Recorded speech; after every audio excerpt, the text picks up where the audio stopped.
The year was 1932, and Walt Disney's first color cartoon, Flowers and Trees, earned the fledgling Disney studio its first Academy Award. In fact, it was the first year a cartoon could have won, because the short subject category simply didn't exist until then. According to popular industry legend, the creation of the Short Subject Award was a direct result of Disney's pioneering animation in his Mickey Mouse and Silly Symphony cartoons.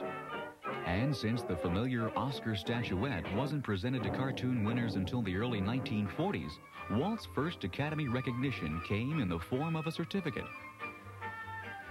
Disney titles then went on to capture the Short Subject Oscar in 9 of the next 10 years.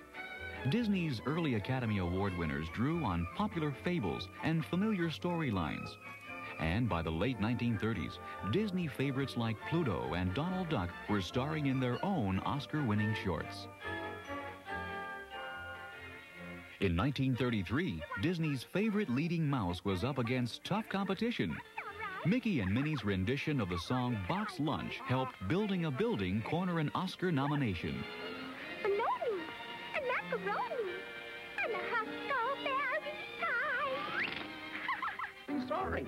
But that same year, the public and the Motion Picture Academy were dancing to a different tune as Disney's Three Little Pigs pitched in to help raise America's Depression-age spirits. Big bad wolf, who's afraid of the big bad wolf? In 1935, Disney's Three Orphan Kittens caught Oscar's eye with a combination of skillful characterization and new concepts in perspective and movement. In this scene, an effect that animators call a moving vanishing point creates a unique sense of depth and action. By 1938, the studio's animators were being encouraged to take greater and greater creative risks in their work. Ferdinand the Bull is a prime example. In one of the film industry's more outlandish inside jokes, we see caricatures of Disney animators Ham Lusk, Jack Campbell, Freddie Moore, and Art Babbitt entering the ring. Then came the Matador, the proudest of all.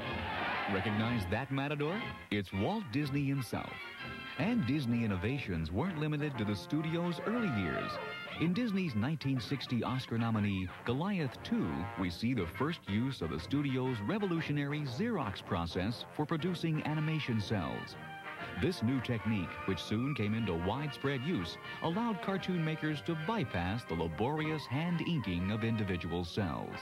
Yes, there are many technical advances, but basically the thing that gives us more depth is the ability to draw the way it should be drawn for this medium. The way you shape a line, the way you draw the figures.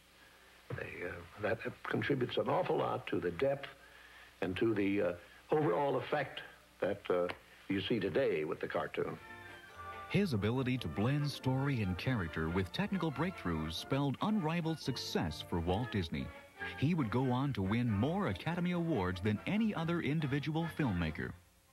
Through the years, the name Disney has meant winning entertainment from Walt and his unforgettable cast of supporting players.